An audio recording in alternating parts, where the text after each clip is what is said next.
What's up, y'all? It's your boy, Jason Zwicky. We're back at it again, guys. Today, guys, I'm going to be sharing things that I wish I knew before attempting my first marathon so that you guys know what it's like to run a marathon from somebody that's attempted to run one just for fun and failed right before mile 16.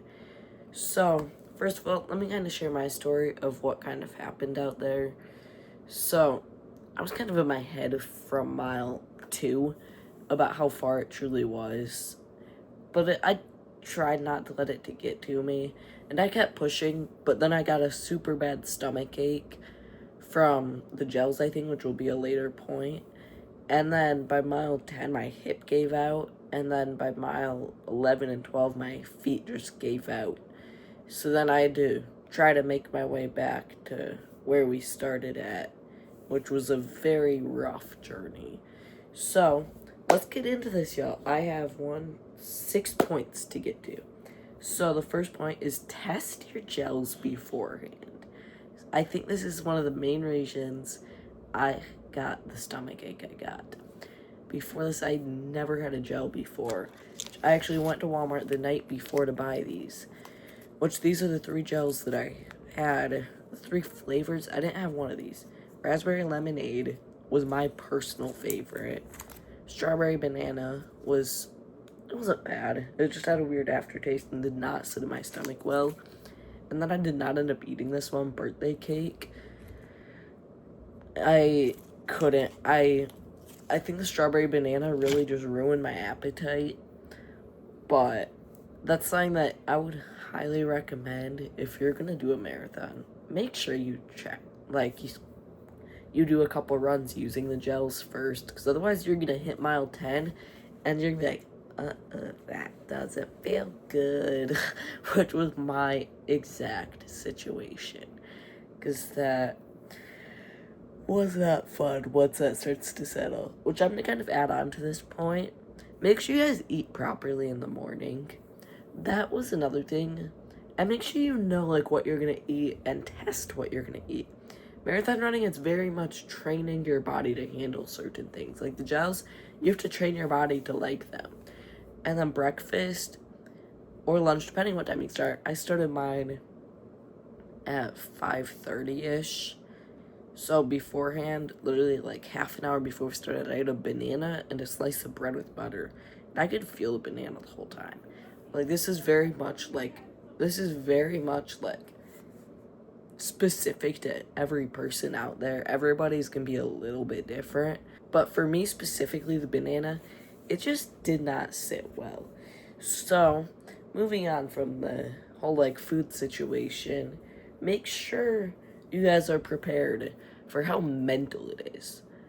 If you have a bad mentality at all, you're done. You're not finishing. It's as simple as that. You have to have a strong mentality. One thing that I was trying to do that kind of helped me out was split it into chunks. Split it into your gels. Don't think about the mileage at all. Because what we were doing 30 minutes for every gel. And I was splitting the race into 30-minute increments. It was just get to the next gel, get to the next gel, get to the next gel. Because 30 minutes when you're running, it doesn't feel that long. So that's all I was doing. I wasn't thinking about the mileage. I wasn't away, because I was doing a little clip from each mile. But other than that, my mind didn't even consider how far in I truly was. So that's a very good mental trick. Which you might have some other mental tricks. Leave them down in the comments down below what your guys' favorite tricks are to make a marathon go faster. Because who knows, maybe somebody out there's done a marathon and has better advice than me. I'm personally just a boy that failed. And then my next point is to wear proper shoes. Yeah, that's a big one. I ended up with 2 blisters on each foot. I tried to wear my Brooks Ghost 17s. They're not marathon shoes. They were not broken in. I just got a brand new pair of them last week. They maybe had 10 miles on them going into this. So they were very stiff still and did not feel good for that long. I can't really give too much of advice for marathon shoes because I'm personally not familiar with them. I'm going to be straightforward there. So, just make sure you guys break in your shoes, know what they feel like. Yeah, that's basically all I can tell you right there. And then my next point, this one kind of bounces back to the whole like food thing, is hydrate properly. Personally, I had this water bottle right here with me, and I probably didn't hydrate enough. I drank water every like 2 miles, which I don't know what the proper hydration schedule would be. I'd have to look it up. I'm gonna assume it's like every half mile you should probably drink some water. And electrolytes. Electrolytes are super important. They can prevent like cramps and stuff, and your body can have some serious effects if you don't take electrolytes. But you also need natural water. So, personally, I think it would almost be beneficial if you're running a marathon and you have to carry with a water bottle and there's no like aid stations that provide the water. It would almost be beneficial to have like 2 of these. Which my friend that I ran it with, he had a backpack on, and he was complaining about that for a while until he just ditched it. So I wouldn't necessarily recommend a backpack if you're planning on going fast. Because our goal was sub 4 hours, which we were on pace up until my hip gave out. So, again, that's all personal preference, but I would just be cautious with that. Personally, I had no issues with this, other than it was either straight water or straight electrolytes. And I didn't put electrolytes in until mile 13, so I was definitely behind on those. And then the 5th point here, this one's kind of like something that I personally believe in. Your start dictates your end. And what I mean by that is your pace that you go out at is going to dictate your pace when you finish. Because if you, let's say your goal is sub 4 hours. I'm just going to use that as an example. That's like 9:08 mile pace. If you go out 7 flat for that first mile, you're not doing it. You're not going sub 4. I'm sorry. A lot of people might go into it thinking, well, if I go 8 flat for the first 13 miles, then that means I can go 10 flat for the last 13. Yeah, but you have to consider you just gassed yourself.